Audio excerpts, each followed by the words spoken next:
Smart Listener, perekonomian Kota Makassar diprediksi mulai memasuki fase pemulihan meski pandemi COVID-19 belum usai, namun upaya pemulihan mulai digerakkan ya. Nah, pemerintah Kota Makassar menargetkan segera menghadirkan 5.000 tempat wisata lorong dengan menggandeng Asosiasi Profesor Indonesia untuk meminta saran dan masukan dari program tersebut. Nah, untuk pagi hari ini kita kembali di Makassar Insight, tentunya spesial program yang kami hadirkan untuk Anda setiap hari Kamis dari jam 11 hingga jam 12 siang. Di hari ini tepatnya Kamis 11 November 2021. Dan pagi ini kembali bersama saya Mirza Arianti dan juga rekan saya ada Emil Faris di sini. Selamat pagi, Emil. Ya, selamat pagi Mirza, apa kabar? Alhamdulillah baik. Ya.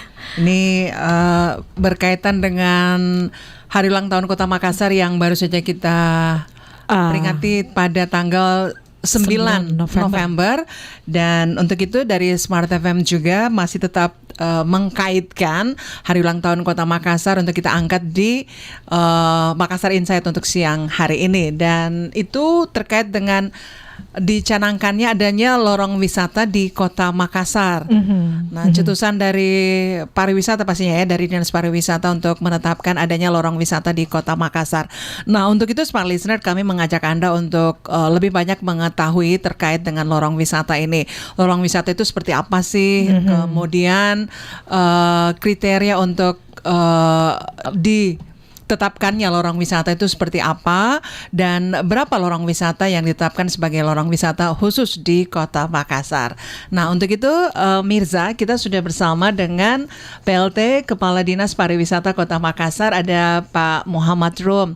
Assalamualaikum warahmatullahi wabarakatuh. Selamat pagi Pak Rum.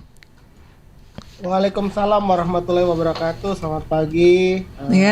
Kak Mirza semua. Suaranya agak kecil, Pak Rum. Iya. Seperti robot. Ya. Ya, assalamualaikum warahmatullahi wabarakatuh. Selamat pagi. Gimana? Selamat pagi. Ya. Kak Emil, Kak Mirza dari Smart FM. Ya. Gimana kabarnya, Pak? Ini narasumber yang saya suka sekali. Selalu kalau dihubungi beliau langsung tanggap. Iya. Alhamdulillah. Sama ya. Iya. Kalau hari ini langsung gitu ya. Iya. Walaupun saya tahu Pak Rum ini lagi sibuk-sibuknya ya. Banyak kegiatan hari ini ya Pak Rum ya. Tapi karena Smart FM, beliau menyempatkan saya nggak bisa datang ke Smart FM. Tapi kalau lewat Zoom saya usahakan bisa. Oke. Wih, luar biasa. Gimana Pak Rum? Kegiatan-kegiatan apa ini hari? Halo Pak Rum. Ini udah beradaptasi dengan situasi pandemi kan, kita sudah sering melakukan kegiatan-kegiatan yang sifatnya bisa. Pak Rum terputus-putus Pak Rum. Halo. Iya. Kecil suaranya Pak Rum. Iya. Bisa lebih bisa dites lagi, dibenahi dulu Pak.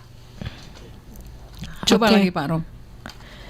Ya, jadi untuk hari ini Smart Listeners, Emil, kita juga akan, selain Pak Muhammad Rum, PLT Kepala Dinas Pariwisata Kota Makassar, kita juga akan menghadirkan sebentar ya Bapak Alamsyah Sahabudin, Kepala Camat Kota Makassar. Kepala Camat Makassar, Camat Makassar, Kota Makassar. Wah. Dan di wilayahnya itu ditetapkan sebagai lorong wisata ya. Di wilayahnya itu ada lorong yang ditetapkan sebagai lorong wisata. Pak Rum, gimana ini? Suaranya belum kedengaran? Halo. Ya.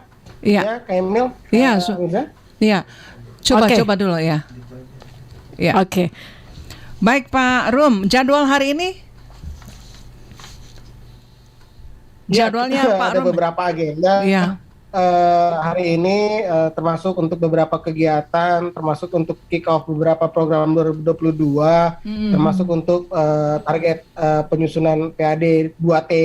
Kita sudah mulai sekarang untuk kick off-nya, berkoordinasi dengan teman-teman Bapenda hari ini kita ada kegiatan juga bersama dengan seluruh industri pariwisata di Kota Makassar, di salah satu hotel di Kota Makassar. Oke, itu ya kegiatan Kegiatan Pak untuk hari Rum ini ya. hari ini ya, dan alhamdulillah kalau menyempatkan waktu untuk berdialog atau live talk ya di Smart FM. Terima kasih banyak Pak Rum, dan sebelumnya Pak Rum, kami mewakili pimpinan dan seluruh staf Radio Smart FM mengucapkan selamat ulang tahun buat Pak Rum kemarin tanggal sama hari pahlawan ya, 10 November. 10 November ya. Semoga Kalau sukses dan diperingati. sehat walafiat. Ya. Semoga sehat walafiat ya Pak Rum, dan sukses selalu. Amin. Amin. Oke, Pak Rum, ini terkait dengan lorong wisata yang dicanangkan pemerintah Kota Makassar, dan ini baru di tahun ini ya dicanangkan adanya lorong wisata itu. Nah, kalau bisa Pak Rum menggambarkan lorong wisata itu seperti apa sih, dan ini juga pastinya pertanyaan dari mewakili penduduk di Kota Makassar, masyarakat Makassar lah kalau bisa dibilang seperti itu. Silakan Pak Rom. Ya, terima kasih.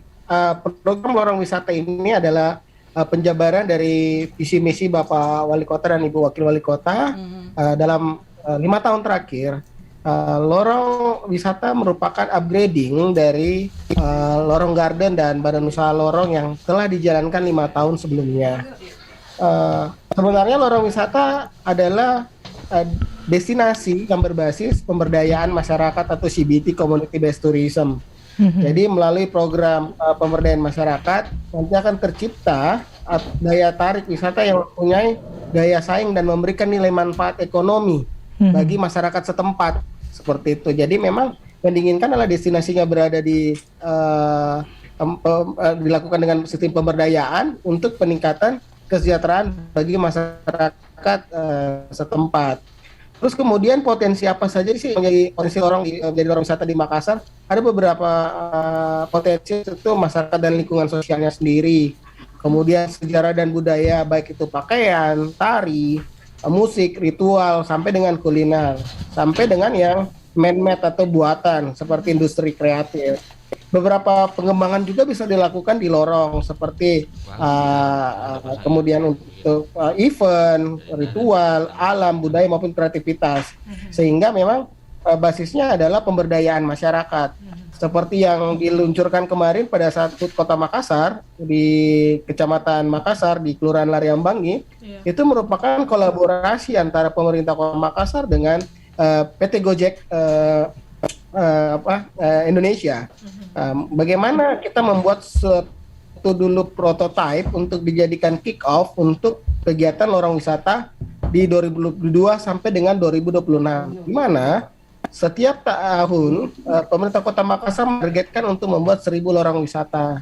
Ada sekitar 11 SKPD yang mempunyai tanggung jawab di dalam kegiatan lorong wisata tersebut. Salah satunya adalah di wisata. Jadi memang bukan hanya petugas dinas pariwisata sendiri yang menjadi tanggung jawab, tulang punggung dari program ini, tetapi ada dinas ketahanan pangan, ada dinas perikanan dan pertanian, ada dinas koperasi dan UMKM, dinas perindustrian dan perdagangan, sampai dengan kelurahan. Jadi pihak kecamatan dan kelurahan melakukan pembinaan terhadap lorong-lorong yang akan dikerja.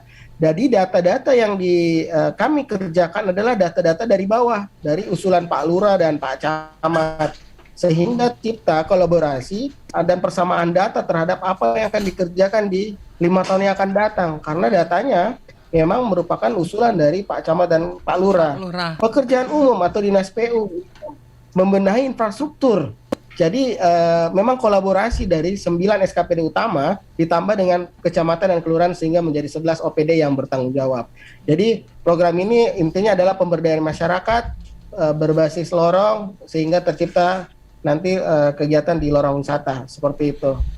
Mungkin begitu, Kak Emil, Kak Mirza. Oke, baik.